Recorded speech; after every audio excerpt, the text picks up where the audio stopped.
semua, Assalamualaikum warahmatullahi wabarakatuh. Perkenalkan, nama saya Hastriani Rahayu. Saya dari program studi bimbingan dan konseling dari kelas A. Nah, teman-teman, kali ini saya menjelaskan mengenai analisis kebutuhan.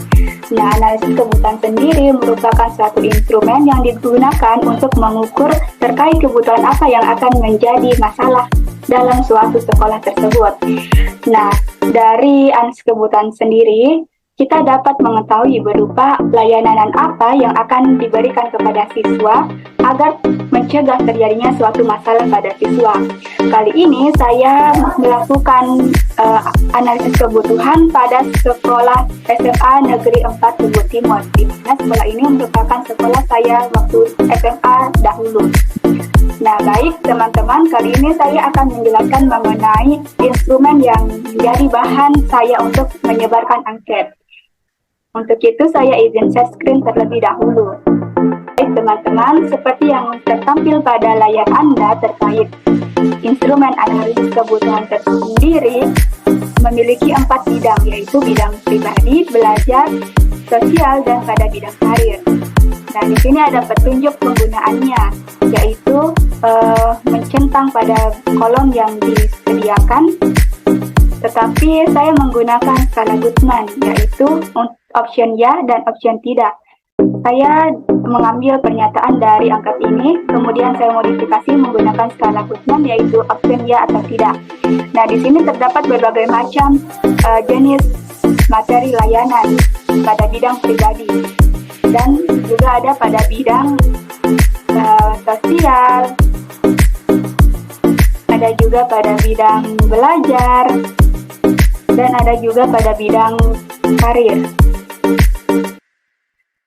Nah, dari sinilah saya menjadi bahan saya untuk mengambil angket. Nah, disinilah dari instrumen analisis kebutuhan yang saya dapatkan menjadi dasar saya dalam membuat lembar pernyataan pada angket yang saya sebarkan di SMA Negeri 4 Tubut Timur. Saya akan menampilkan angket yang saya gunakan untuk mengetahui kebutuhan di SMA Negeri 4 Tubut Timur. Nah, gambaran angket yang saya gunakan yaitu, nah ini dia teman-teman. Nah, ini dia teman-teman, seperti yang tertampil di layar Anda.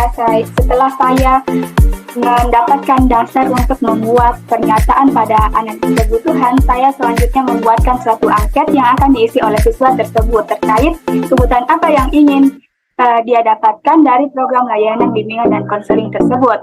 Nah, di sini dalam angket saya terdapat pengertian terkait analisis kebutuhan, yaitu analisis kebutuhan merupakan analisis yang digunakan untuk mendapatkan informasi, model, dan spesifikasi tentang kebutuhan layanan BK pada satuan instansi pendidikan sekolah menengah atas. Nah, di sini juga terdapat petunjuk pengisiannya, yaitu centang pada bagian option ya atau tidak, karena saya menggunakan skala Guttman. Nah, yang kedua yaitu menuliskan nama, kelas, dan jenis kelamin.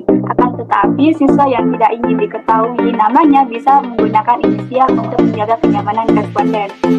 Nah, gambaran analisis kebutuhan saya yaitu angket seperti ini.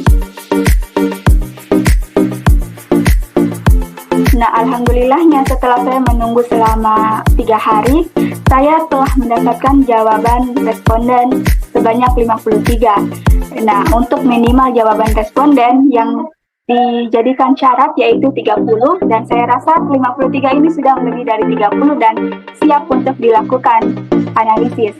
Nah, bagaimana caranya? Yang pertama yaitu saya memilih spreadsheet pada GForm yang saya bagikan. Nah, sebelumnya saya sudah melakukan edit pada spreadsheet. Untuk skala Guttman tadi, pada pernyataan option ya itu bernilai 1. Nah, untuk option yang bernilai tidak itu bernilai 0. Nah, caranya untuk mengedit di spreadsheet yaitu pertama-tama pilih edit, Kemudian pada bagian cari dan ganti, nah di sini pada bagian cari pilih kata ya, dan pada ganti dengan pilih angka 1, begitupun dengan cari 0 diganti dengan angka 0. Karena saya sudah melakukan perbaikan sebelumnya, saya akan menampilkan untuk hasil yang saya perbaiki.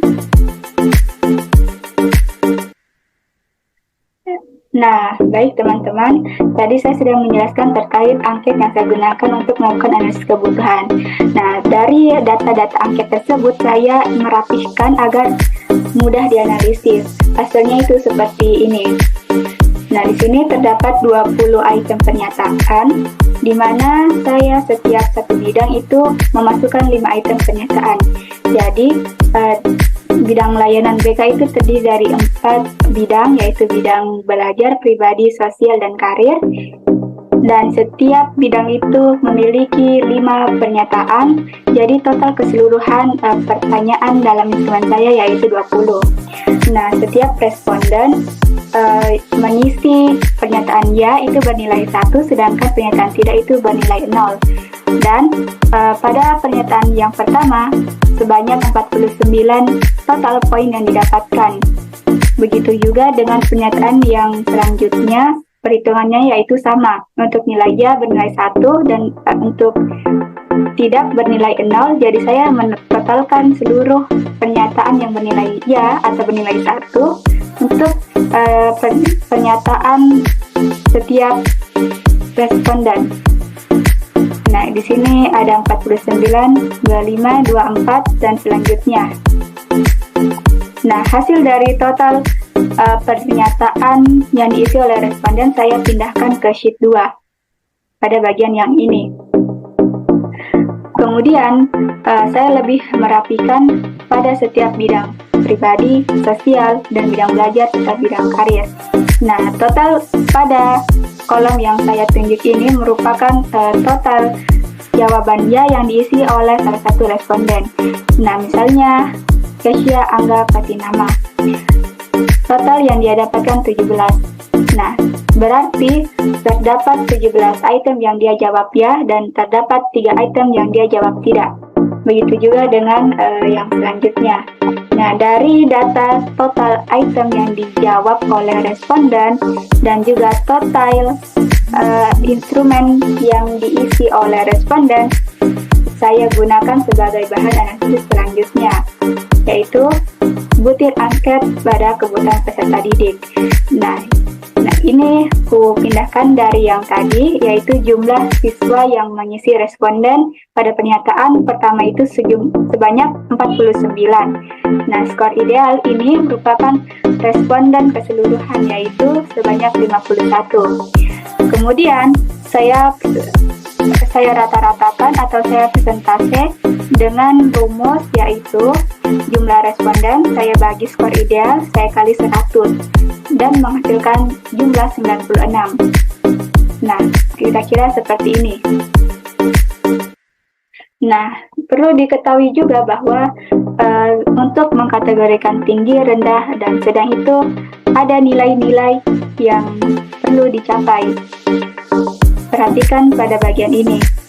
Nah, di sini keterangannya yaitu nilai 0 sampai 60 itu terkategori rendah, nilai 61 sampai 75 terkategori sedang, dan nilai 75 sampai 100 itu terkategori tinggi.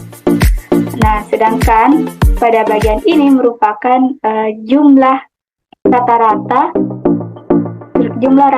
pernyataan yang diisi oleh responden dibagi dengan jumlah ideal pernyataan. Nah, di sini rumusnya yaitu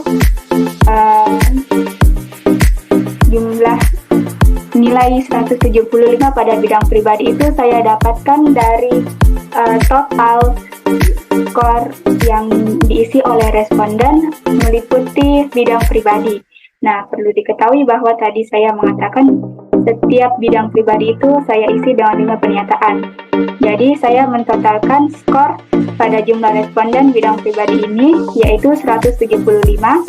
Saya bagi dengan total ideal responden, yaitu 255. Nah, jika ada yang bertanya kenapa harus 255? Karena 51 dikali 5 pernyataan bernilai 255. 51 ini menunjukkan skor ideal atau jumlah keseluruhan dari responden. Nah, begitu juga pada bidang sosial. Pada bidang sosial itu rumusnya sama, tetapi nilai yang saya masukkan adalah nilai dari 6 sampai 10. Begitu juga nilai belajar dan juga nilai karir. Nah, dari itulah tadi nilai persentase dari setiap bidang layanan sesuai dengan jumlah responden. Nah, selanjutnya saya membuatkan suatu prioritas layanan. Nah, maksudnya di sini prioritas yang rendah itu perlu diberikan perhatian karena rendah itu menunjukkan bahwa responden merasa belum memahami terkait pernyataan atau topik yang akan dibahas dan itu merupakan acuan untuk menjadikan bahan suatu layanan.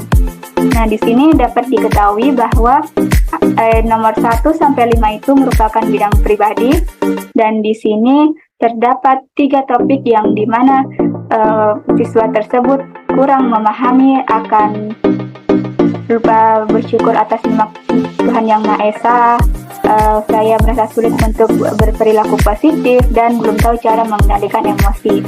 Nah, sedangkan pada nomor 16 sampai 20 merupakan layanan karir, terdapat jumlah responden yang sedang mengetahui tentang cara berpikir kritis dalam pengembangan karir.